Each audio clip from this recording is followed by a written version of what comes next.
2% অর্থ জমা দিয়ে খেলাপি ঋণ নিয়মিত করা যাবে। এই সুবিধা নিতে চাইলে আবেদন করতে হবে ডিসেম্বরের মধ্যে। বাংলাদেশ ব্যাংকের এমন নীতির ফলে সহজেই নির্বাচনে অংশগ্রহণ করতে পারবেন এতদিন খেলাপির তালিকায় থাকা অনেক ব্যক্তি, এমন আশঙ্কার কথা জানিয়েছেন ব্যাংকাররা। যদিও কেন্দ্রীয় ব্যাংক বলছে রাজনৈতিক নয়, বরং অর্থনৈতিক কারণেই নীতি সহায়তার মাধ্যমে পুনঃতফসিলের ব্যবস্থা করা হয়েছে।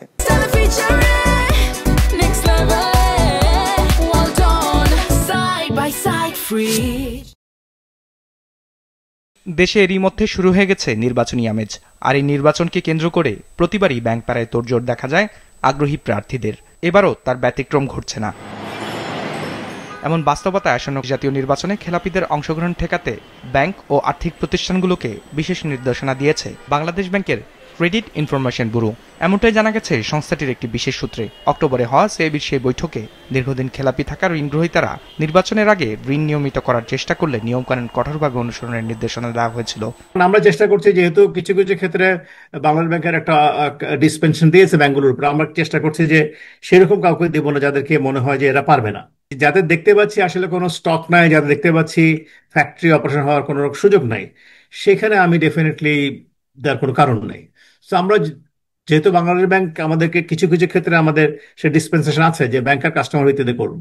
সো আমরা ওইভাবেই কেস টু কেস বেসিসে এটাকে ডিল করব। নির্বাচনী বিধি অনুযায়ী মনোনয়নপত্র দাখিলের এক সপ্তাহ আগ পর্যন্ত কোনো প্রার্থীর ব্যাংক ঋণ নিয়মিত না থাকলে তিনি অযোগ্য হিসেবে বিবেচিত হবেন। তবে বিষয়টি যেন পাশ কাটিয়ে গেছে চলতি বছরের সেপ্টেম্বরে জারি হওয়া ঋণ পুনঃতফসিলের বিধানে, যেখানে বলা হয় মাত্র 2% অর্থ জমা দিলেই দীর্ঘ সময় খেলাপির তালিকায় থাকা ঋণ নিয়মিত হবে। ঋণের মেয়াদ হবে 10 বছর। নিয়মিত হবার শুরুতে পাওয়া যাবে 2 বছরের বিরতির সুযোগ। এই সুবিধা চাইলে ডিসেম্বরের মধ্যে সংশ্লিষ্ট ব্যাংকে আবেদন করতে হবে। যে সমস্ত অ্যাকাউন্টগুলো খারাপ ছিল, যেমন অ্যাজ অফ জুন ক্লাসিফাইড ছিল, তো সেই সব অ্যাকাউন্টগুলো আপনার এই সাতের ইয়েতে আন্ডারে ভালো হবে। এবং এখন তো ধরেন এখন ইউসি এক্সিট আসছে, আগে তো এরকম জিনিস ছিল না। তো এই সমস্ত কিছু কিছু জিনিস কিন্তু will help definitely to a large extent. যারা এখন ইলেকশন করতে চাইবেন কিন্তু পারছিলেন না বিকজ তাদের সিএবি খারাপ ছিল, সেখানে এই পলিসি সাপোর্টের আন্ডারে যেগুলো এসছে সেগুলো হেল্প করবে। নির্বাচনে অনেক ব্যবসায়ী প্লাস রাজনীতিবিদ যারা একই সাথে ব্যবসাও করেন, রাজনীতি করেন, তারা তো আগ্রহ প্রকাশ করেছেন।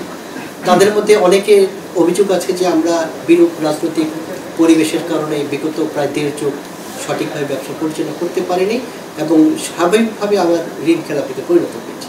একজন রাজনীতিবিদকে রক্ষা করা কেন্দ্রীয় ব্যাংকের কাজ না, কিন্তু ব্যবসা অর্থনীতিকে সামাল দেওয়া কিন্তু কেন্দ্রীয় ব্যাংকের কাজ। এই কারণে রাজনীতিকে বিবেচনা না করে মূলত ব্যবসায়ী এবং শিল্পপতিদেরকে তাদের ব্যবসা যাতে নিরবিচ্ছিন্নভাবে পরিচালনা করতে পারে, এই উদ্দেশ্যেই কিন্তু বিশেষ নীতিমালা।